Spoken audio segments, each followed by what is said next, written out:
Good morning my dear students. मैं Shikha Singh, diet प्रवक्ता गोरखपुर। और आज हम लोग बात करने वाले हैं अपने गृह विज्ञान के पाठ्यक्रम में। एक टॉपिक है हमारा भोजन की आवश्यकता और इसका क्या क्या महत्व है हमारे जीवन में। हम इसके बारे में आज चर्चा करने वाले हैं। और इसके पहले मैं आपको बता दूं कि मैंने अपने फर्स्ट लेक्चर में आपको गृह विज्ञान का अर्थ, उसकी परिभाषा, गृह विज्ञान की आवश्यकता क्यों है, उसका क्या क्या हमारे जीवन में महत्व है, उसके क्षेत्र क्या क्या हैं, इन बिंदुओं पे मैंने आपको विस्तार से समझा दिया है। और आज हम बात करने वाले हैं भोजन की आवश्यकता के बारे में, यानी भोजन मनुष्य के लिए क्यों आवश्यक है। आप स्लाइड पे देख रहे होंगे बहुत सारी चीज़ें, बहुत सारी पॉइंट मैंने आपके लिए यहाँ पे लिख रखा है। यहाँ पे मैं इसको पढ़ूंगी और साथ साथ आपको चीज़ों को मैं समझाते चलूँगी। हमारा शरीर एक यंत्र के समान है, यानी ये जो ह्यूमन बॉडी है वो कैसा है, वो एक यंत्र के समान है, एक मशीन के समान है जो प्रत्येक समय कुछ न कुछ कार्य करता रहता है। यानी प्रत्येक व्यक्ति हर टाइम कुछ न कुछ काम करता रहता है, वो चलता रहता है, वो पढ़ता रहता है, वो लिखता रहता है, बोलता रहता है, बहुत सारी क्रियाएं वो करता रहता है। जिस प्रकार यंत्र को चलाने के लिए भाप, तेल, विद्युत शक्ति की आवश्यकता होती है, कह रहा है जिस प्रकार मान लीजिए कोई मशीन है, यदि आपको उसको चलाना है तो आपको या तो भाप की आवश्यकता होगी, या तो आपको तेल की आवश्यकता होगी, या तो आपको विद्युत शक्ति की आवश्यकता होगी। उसी प्रकार ये जो मानव शरीर है, इसको चलाने के लिए आपको, मानव शरीर रूपी यंत्र को चलाने के लिए आपको भोजन बहुत ही आवश्यक होता है। ठीक है, कह रहा है जिस प्रकार कोयले के जलने से गर्मी के रूप में ऊर्जा उत्पन्न होती है, ठीक है, उसी प्रकार मनुष्य में भोजन से ऊर्जा उत्पन्न होती है। यानी जिस तरह से आप कभी कोयले को देखते होंगे, जब भी आप जलाते हैं तो उससे क्या निकलता है, उससे ऊर्जा उत्पन्न होती है। उसी प्रकार मनुष्य में भोजन से क्या होगा, ऊर्जा उत्पन्न होती है। भोजन के अभाव में हमारा शरीर निर्जीव पदार्थ के समान है, क्योंकि मैंने पहले भी कहा कि आपको, आपका जो ये शरीर है, इसको चलाने के लिए आपको एनर्जी की आवश्यकता है। ठीक है, वो एनर्जी आपको कहाँ से मिलेगी, वो एनर्जी आपको भोजन से मिलेगी। आप यानी अपने दैनिक आहार में जो भी आहार ग्रहण करते हैं, एक थाली में आप जो भी चीज़ें, आप जो नाश्ता करते हैं या जो भी आप लंच करते हैं या आप डिनर करते हैं, आप जो भी चीज़ें लेते हैं उसमें बहुत सारे खाद्य पदार्थ होते हैं। और विभिन्न प्रकार के खाद्य पदार्थों में आपको विभिन्न विभिन्न पोषक तत्व प्राप्त होते हैं। यानी ऐसा नहीं है कि आपके आहार में, आपकी थाली में सिर्फ एक ही चीज़ है, दाल, तो आपको क्या है, क्या मिलेगा दाल से, आपको सिर्फ प्रोटीन मिलेगी। आपके डाइट में अगर आपकी थाली में सिर्फ कार्बोहाइड्रेट वाली चीज़ें हैं, चावल है, गुड़ है, शक्कर है, चीनी, ठीक है, ये सारी चीज़ें हैं, आलू है, तो ये आपको क्या करेगा, ये एनर्जी प्रदान करेगा। क्यों, क्योंकि ये सारी चीज़ें कार्बोहाइड्रेट के रिच सोर्स हैं। यानी आप अपने आहार में जो भी चीज़ें ग्रहण करते हैं, ठीक है, वो आपको क्या करता है, आपको एनर्जी प्रदान करता है। यानी विभिन्न जितने भी हमारे पोषक तत्व हैं, जो भी हम खाद्य पदार्थ लेते हैं, उसमें कुछ न कुछ पोषक तत्व हमें प्राप्त होते हैं। ओके, तो यही यहाँ पे कह रहा है कि जो मनुष्य है, ठीक है, उसी प्रकार मनुष्य में भोजन में ऊर्जा उत्पन्न होती है, भोजन से ऊर्जा उत्पन्न होती है। भोजन के अभाव से हमारा शरीर जो होता है वो निर्जीव पदार्थ के समान हो जाता है। ठोस या द्रव के रूप में व्यक्ति या प्राणी द्वारा अपने शरीर में ग्रहण किए जाने वाले पदार्थ भोजन कहलाते हैं। यानी ऐसा कोई भी आहार जो ठोस रूप में है या द्रव के रूप में है, व्यक्ति द्वारा यानी जो भी प्राणी है उसके द्वारा शरीर में ग्रहण किया जा रहा है, उसी पदार्थ को हम भोजन कहते हैं। ठीक है, और ग्रहण किए जाने वाले पदार्थ शरीर में जाकर, यानी आप जो भी खाद्य पदार्थ खा रहे हैं, ग्रहण कर रहे हैं, वो क्या करेगा, वो हमारी बॉडी में जाके क्या करेगा, हमारी जो भी शारीरिक और मानसिक क्रियाएं होती हैं उसमें व्यय होने वाली ऊर्जा की कमी को पूर्ण करता है। यानी जब हम कोई भी शारीरिक श्रम करेंगे तो वहाँ क्या होगा, वहाँ ऊर्जा खर्च होगी। अब उस ऊर्जा को, ठीक है, अब उस ऊर्जा की प्राप्ति के लिए हमको क्या करना है, हमको आहार लेना है। उससे क्या होगा, आपकी जो भी मानसिक क्रियाएं हो रही हैं जिसमें आपका जो भी ऊर्जा की खपत हो रही है उसकी ये कमी को पूर्ण करता है। कह रहा है भोजन द्वारा हमें विभिन्न पौष्टिक तत्वों की प्राप्ति होती है। मैंने आपको पहले भी कहा कि हम जो भी आहार ग्रहण करते हैं विभिन्न विभिन्न खाद्य पदार्थों में विभिन्न विभिन्न पोषक तत्व पाए जाते हैं। ऐसा नहीं है कि कोई व्यक्ति सिर्फ एक ही आहार कुछ भी ग्रहण करे, कोई भी एक भोज्य पदार्थ ग्रहण करे और उसमें उसको सभी पोषक तत्व मिल जाएं, ये पॉसिबल नहीं है।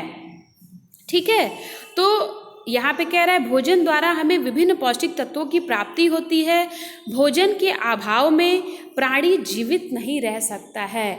यानी यदि व्यक्ति को भोजन ना मिले तो वो क्या है, लंबे समय तक जीवित नहीं रह सकता है। क्योंकि जैसा कि आप जानते हैं कि मनुष्य की मूलभूत 3 आवश्यकताएं होती हैं, भोजन, वस्त्र और आवास। इंसान जो है वस्त्र 2 ही पहनेगा, उसमें वो बहुत दिन तक चला सकता है। उसके पास यदि घर नहीं है तो वो किराए के घर पे या कहीं भी रह के गुजर बसर कर सकता है। लेकिन यदि भोजन नहीं है उसके पास तो वो बहुत लंबे समय तक नहीं चला पाएगा, यही कह रहा है। अतः जीवन के लिए भोजन अत्यंत आवश्यक है। भोजन से शरीर की निम्नलिखित आवश्यकताओं की पूर्ति होती है। अब हम यहाँ देखने वाले हैं कि भोजन, जो हमारा टॉपिक है कि भोजन की आवश्यकता हमें क्यों है, तो इसके बारे में ही आज हम चर्चा करने वाले हैं। इसमें सबसे पहला पॉइंट है, कह रहा है भोजन शारीरिक क्रियाओं के लिए ऊर्जा प्रदान करता है। हम लोगों ने ऊपर भी इसके बारे में अभी चर्चा की है कि ये जो क्या कर रहा है, हमारी शारीरिक क्रिया में जो भी ऊर्जा खर्च हो रही है उसके लिए हमको क्या कर रहा है, एनर्जी दे रहा है। यानी कोई भी काम, यदि हम फिजिकली कोई काम कर रहे हैं तो हमें वो कार्य करने के लिए ऊर्जा कहाँ से प्राप्त हो रही है, तो हमें भोजन से प्राप्त हो रही है। दूसरा कह रहा है भोजन द्वारा शरीर का विकास तथा नवीन कोशिकाओं का निर्माण होता है। यानी जब आप हमारा जो ह्यूमन बॉडी है इसमें निरंतर क्या है, टूट फूट होती रहती है, हमको चोट वोट लगती रहती है, तो वो कोशिकाएं कैसे बनेंगी, तो उसके लिए हमको भोजन की आवश्यकता है। भोजन में भी हमको प्रोटीन युक्त जो खाद्य पदार्थ होते हैं उसकी आवश्यकता होती है। ठीक है। तीसरा कह रहा है शारीरिक क्रियाओं का संचालन करके भोजन स्वास्थ्य, बुद्धि तथा शरीर का संरक्षण करता है। फिर कह रहा है भोजन शरीर की विभिन्न क्रियाओं को नियंत्रित करके उसे स्वास्थ्य पूर्ण तथा रोग मुक्त बनाता है। यानी यदि आप भोजन समय से करेंगे, सारे पोषक तत्व लेंगे, तो आप विभिन्न प्रकार की बीमारियों से बचते रहेंगे। आपका शरीर मजबूत होगा, आपकी इम्यूनिटी स्ट्रांग होगी, तो कोई भी बीमारी, कोई भी कीटाणु या कोई भी विषाणु आपके पे जल्दी असर नहीं करेगा। यानी ये क्या करता है, मानव का जो शरीर है उसको रोग मुक्त भी बनाता है। फिर आज हम जानने वाले हैं कि भोजन का क्या महत्व है हमारे जीवन में। तो मानव जीवन में कार्य करने की क्षमता भोजन द्वारा ही उत्पन्न होती है।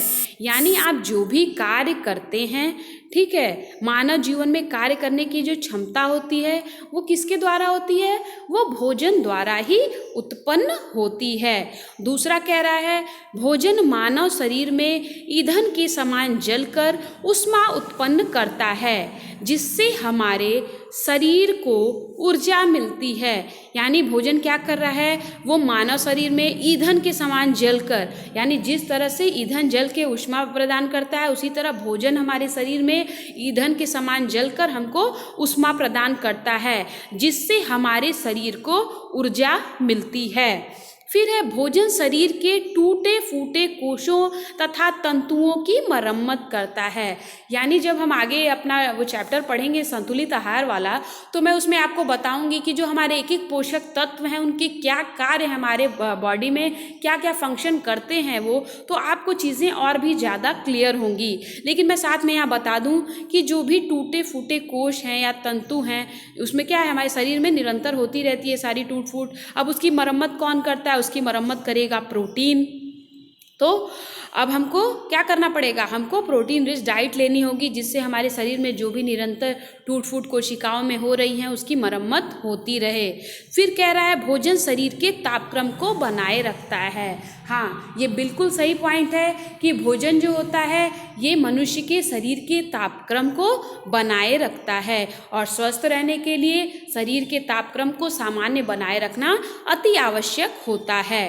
भोजन शरीर के विकास एवं वृद्धि में सहायक होता है, क्योंकि यदि व्यक्ति ठीक से समय से अपनी एज के अनुसार अगर वो आहार ग्रहण नहीं करता है तो उसका विकास एवं वृद्धि में बहुत सारी बाधाएं उत्पन्न होगी, बहुत सारी समस्याएं उत्पन्न होंगी। इन समस्याओं को समाप्त करने के लिए क्या करना होगा? हमें समय से भोजन को ग्रहण करना होगा और हमें ये ध्यान रखना होगा कि हम जो भी भोजन ग्रहण कर रहे हैं क्या वह हमारे शरीर की, हमारे आयु के अनुसार हमारी शारीरिक मांगों की पूर्ति कर पा रहा है या नहीं कर पा रहा है। फिर नेक्स्ट पॉइंट है, भोजन द्वारा शरीर में अनेक आवश्यक तत्व तथा विटामिन, खनिज लवण आदि प्राप्त होते हैं जो विभिन्न रोगों से रक्षा करते हैं। बिल्कुल सही बात है। आप अपने आहार में जो भी खाद्य पदार्थ ग्रहण करते हैं, मैंने उसमें बताया कि कोई ना कोई पोषक तत्व जरूर पाए जाते हैं, ठीक है। अब वही जो भी पोषक तत्व हैं जैसे विटामिन है, खनिज लवण है, प्रोटीन है, कार्बोहाइड्रेट है, फैट है, ये सारे क्या करेंगे? हमको विभिन्न रोगों से जो है वो हमारी रक्षा करते हैं। फिर 7वां पॉइंट है, भोजन शारीरिक प्रतिक्रियाओं को नियंत्रित करता है। यानी भोजन का एक मुख्य महत्व यह भी है कि वह हमारी जितनी भी शारीरिक प्रतिक्रियाएं होती हैं उनको कंट्रोल करने का कार्य करता है।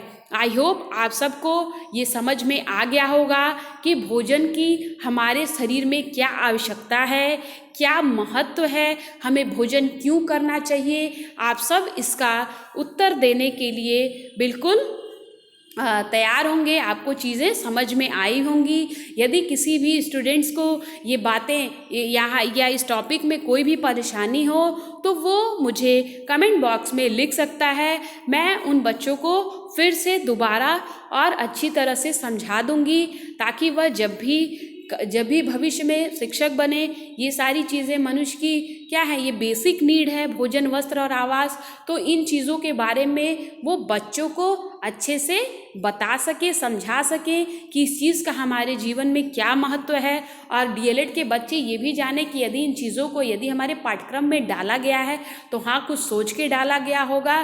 तो ये डालने का मुख्य उद्देश्य है कि आप जब भी विद्यालय में जाएं तो ये सारी चीज़ें आप स्टूडेंट्स को बताएं और इसीलिए सारी चीज़ें आपके सिलेबस में डाली जाती हैं। स्टूडेंट्स, आज के लिए इतना ही। नेक्स्ट वीडियो में हम फिर मिलेंगे। तब तक के लिए घर पे रहें, सुरक्षित रहें और अपना ध्यान रखें और पढ़ाई करते रहें। धन्यवाद।